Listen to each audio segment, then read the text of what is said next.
Hello, world, and welcome back to another episode from Beyond the Matrix. My name is Sarah, and today we're going to be talking about the earthquake that happened in Turkey and surrounding areas. And it is the moon's day, and she's still going to be very significant in this video because it was the Leo full moon, and because the Leo full moon was square to Uranus, this planet of shocking revelations, in the Earth sign of Taurus, so Earth. I mentioned in my video on the Leo full moon that there could be earthquakes, major earthquakes. And I wanted to kind of describe what I see in the chart from the moment that the earthquake happened and explain some of the ways that an astrologer might use the planets and their placements to describe such an event. So what I have here, this is a bi-wheel. And so a bi-wheel is going to show you one chart on the inside and then another chart on the outside.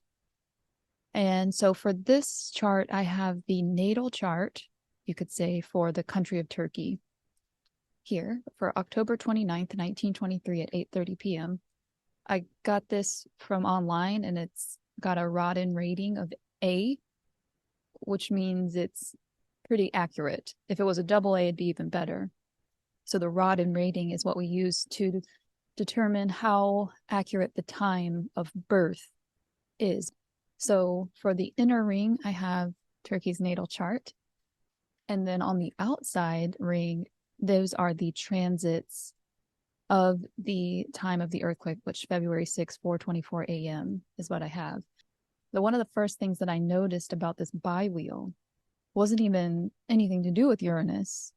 It was actually that the moon had conjoined the natal Neptune of Turkey. And it was at the exact degree, 20 degrees. So this was just after that exact moment at which the sun and the moon were opposing one another. It was 4 degrees later. And at that exact moment was the time that the earthquake took place, which is pretty interesting. Neptune is this planet that's associated with foggy, hazy, confusing. It can seem otherworldly. And it's in the second house, which is to do with things like possessions. And the moon, of course, is the medium within which everything takes place. It's the environment within which everything takes place. So what else was interesting in addition to that? Because, I mean, that kind of seems like the trigger.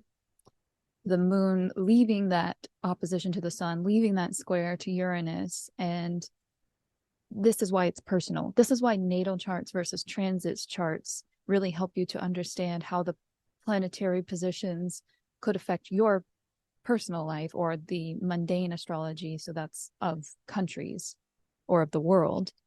Of course, I'm not arguing here that the placements of planets cause things to happen. What I'm trying to explore is whether or not planets and their positions and their aspects to one another correlate with world events. And in this case, it's just striking that the moon hit Neptune at that very moment of the earthquake.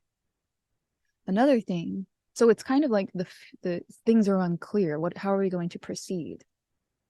And I mean, you imagine the rubble and just dust and fogging, clouding people's vision. Now what is the country going to do? So not only was the moon, that's a feminine yin planet, I use the term loosely. There's also Venus. And what's going on with Venus? Well, for one, Venus, why am I looking at Venus? Venus rules the house within which Uranus is currently positioned. And I'm talking about Uranus because Uranus was square to this full moon. So Uranus is in the sign of Venus, the earth sign of Venus, hence why it seemed possible that there could be major earthquakes with this particular lunation, because in combination with the full moon, there was a square to Uranus, which is an aspect that is difficult to deal with. It's of the nature of Mars, so there's usually some sort of conflict. So this was actually called a T-square. The full moon was called a T-square because you have the sun and the moon. I should show the sun opposing the moon, and both are square to Uranus. It was a very Uranian full moon in that sense. Now, back to Venus. Venus was conjoined to the natal Uranus of the country. Shocking revelation. Something to do with Venusian. So our love, our relationships, creativity, there's a disruption with Uranus. And what's more is that Uranus is actually in the sign of Venus, the earth sign of Venus, and opposing Venus, which is probably even more important. So Uranus is still within the 3-degree range of being in an opposition to Venus and Vesta, the goddess of the hearth. There are probably plenty of other things in this chart, and not to say that anybody could have looked at this and said, well, Turkey's going to have a earthquake on February 6th. It doesn't arise that way. The archetypes can manifest in so many different ways. There's no way to pinpoint exactly what's going to happen. This is why I don't think that astrology is necessarily predictive in the sense that a lot of people think of predictions. I think it's more prophetic. And also a really great tool to look back at events with, to project maybe that onto future events. But that's the thing, is that you always take the information that's already there for you, the information of the chart as well, and then you apply that to the present, or you apply that to the past. When it comes to the future, it's going to be a lot looser in interpretation because you're going to have so many different ways that the archetypes can manifest. Especially with Uranus, it's this planet of shocking revelations, of big change, and it's pretty unpredictable. So I also did a little tiny bit of research, not a lot, but I did see a very large earthquake in Turkey in 1999. And there are certain things about that chart that would have me looking to Uranus. Let me just pull it up now. So on this chart from 1999, there was another large earthquake. In 1999, the sun was actually conjoined to Neptune. So where the moon had been here for the earthquake that just recently happened, the sun was here. And it was just after a new moon, a few days after a new moon. We know that because the moon is over here, just past the sun, and had just entered into the 5th house. Another part of this that was somewhat interesting to me was that Uranus was square to Saturn, which is something we've been kind of dealing with since 2020. And it's just breaking free, this square of Uranus and Saturn. So that square of Uranus and Saturn was here as well. Uranus was in the air sign of Aquarius and square to Saturn, which was in the earth sign of Taurus.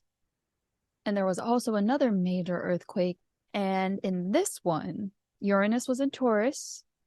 And the things that are going on in this chart is that Uranus in a very similar position opposing Venus, the natal Venus, just like it was in this earthquake that just took place. So Uranus is now at 15 degrees, I believe. And at the time of this earthquake in 1939, it was at 18 degrees. So still opposing Venus.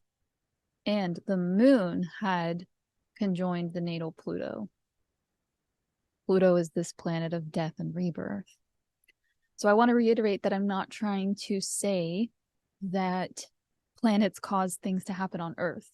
Some people will argue that the gravitational pull is probably what makes it happen. And maybe it does. I don't know. I don't know how this works. That's kind of the thing that makes it so magical to me. And of course, I could be deluding myself too. So that's something to always keep in mind. But what I can tell you is that planets move like literal clockwork. Like they were the original clocks. They move even more like clockwork than clocks do, unless they're Swiss. So, with that being said, since our lives happen in cycles, seasons happen in cycles, those are cycles we understand because we interact with them all the time. Whereas planetary cycles aren't something that we always track unless you're looking at astrology or perhaps astronomy too, but there's not trying to make that connection with as above, so below, this hermetic principle that is one of the foundations of the type of astrology that I study. There are probably other things about this chart that I'm not even taking into consideration. The only reason that I'm looking so deeply at Uranus is because, one, I said that exact same thing, is that Uranus being square to this full moon could manifest as major earthquakes, and then there was a major earthquake, so I kind of have to look into that a little further. So there could be things here that I'm not even considering. Yeah, like there are things like, for instance, this Mercury Saturn conjunction in the natal chart for this country, Vesta Saturn conjunction opposing that Mercury and Saturn. So this is the transit wheel and this is the natal chart. And this was right on the nodes. So that was for 1939. The nodes even seem to be playing a part. The nodes of the moon seem to be playing a part here too, in being able to describe the events as they would have occurred on the Earth. So there's a lot of things here to consider. There's a lot more than that's even in the scope of my mind of how to delineate such an event. So I just wanted to kind of keep this as a document for my own personal reflection. Unfortunately, the astrology doesn't always provide us with good archetypes, good events, and that has to be something that we're willing to say is the bad with the good. I hope that this has been interesting, albeit sad, and I'll be back tomorrow to talk about Mars for Mars's day. So I'll see you in the next video.